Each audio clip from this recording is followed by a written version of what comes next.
হায় রে অবলা মায়েদের জীবনের সুখ। হ্যালো এভরিওয়ান, আসসালামু আলাইকুম। এই যে আজকে চলে আসলাম সকাল সকাল দাঁত ব্রাশ করতেছি। সকাল সকাল ঘুম থেকে উঠে পড়েছি।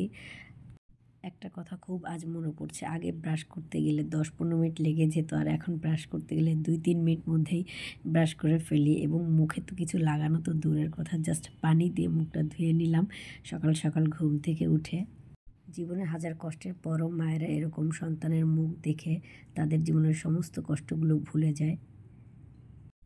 দেখেন, আপনাদের দয়ায় আমি এমনই একজন ভাগ্যবান স্ত্রী। আমার হাজব্যান্ড সকাল সকাল আমার জন্য চা রান্না করে ফেলছে। এই যে আমি স্মেল নিতে চলে আসছি।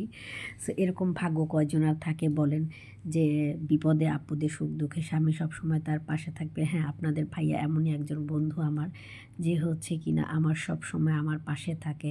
এই যে আমি এত বড় অসুস্থতা থেকে ফিরে এসেছি, এবং প্লাস সাথে করে নিয়ে এসেছি আমাদের ছোট্ট সোনামণিকে। তারপর আপনাদের ভাইয়া আমার পাশে রয়েছে।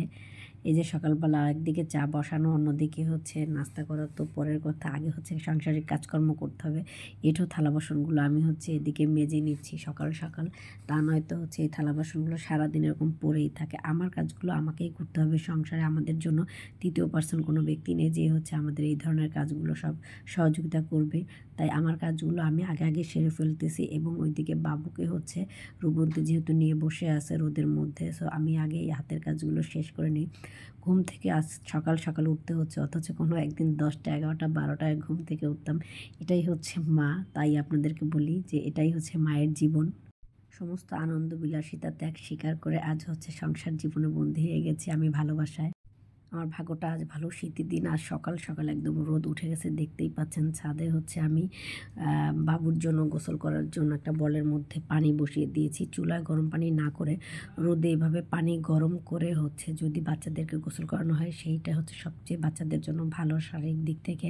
এখানে রূপন্তীকে রোদে কোলে বসিয়ে দিয়েছি, তার ছোট্ট ভাইয়াটাকে নিয়ে সেই রোদের মধ্যে বসে আছে, রোদ খাচ্ছে। ভাইয়াকে সাথে সেও একটু কেক বিস্কিট খাচ্ছে, আমাকেও খাইয়ে দিয়েছে। আমি একটু বাবুটার সাথে দুষ্টামি করলাম। দুষ্টামি করার পরে আমি দেখতেছি ওর মাথা একদম গরম হয়ে গেছে রোদের তাপে। যেহেতু রূপন্তী এত কিছু বোঝে না, রূপন্তীকে বুঝিয়ে বললাম যে ভাইয়াকে নিয়ে তুমি একটু ছায়ে গিয়ে বসো, তা নয়তো পুরো শরীরটা একদম ভাইয়ার গরম হয়ে গেছে।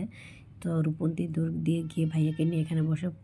অনেকটাই ভয় লাগে রূপন্তীর কোলে দিতে, তারপরে কি করব, বাধ্য হয়ে ওকে কোলে দিই। এছাড়া তো অন্য কেউ নেই যে রূপন্তীর ভাইয়াকে কেউ কোলে রেখে দেবে। তাই রূপন্তীর নিজ দায়িত্বে তার ভাইয়াকে নিয়ে বসে আছে রোদের মধ্যে। আর আমি এদিকে দেখতেছি পানিটা কি গরম হয়েছে কিনা। পানিটা গরম হলে ওকে গোসল করিয়ে দিব। আলহামদুলিল্লাহ, আমার বড় মেয়েটা আমাকে সমস্ত কাজকর্ম যতটুকু পারে অনেকটা হেল্প করে, যদিও ও কিন্তু দেখতে খুবই ছোট। এদিকে আমি রুমে চলে আসছি। এখানে নাস্তা রেডি করতেছি সকাল সকাল। আপনাদের ভাইয়া সকাল সকাল চা খাবে বলে নিজেই চা বসিয়ে দিয়েছিল চুলায়। তো চাটা হয়ে গেছে। আমি এখন কি করবো, একে একে করে চা নিয়ে আসতে হবে। টেবিলটা একদম এলোমেলো হয়ে আছে। যখন যতটুকু কাজ পারি, আমি টাইম টু টাইম কাজ আসলে মেনটেন করে করতে পারি না। সময়ের মেনটেন করাটা আমার পক্ষে এখন আর সম্ভব হয় না। সো আমি যতটুকু পারি চেষ্টা করি সাংসারিক বিষয়গুলো টুকি কাজকর্ম করার। এবং আপনাদের ভাইয়া তো প্লাস আমার সাথে আছেই।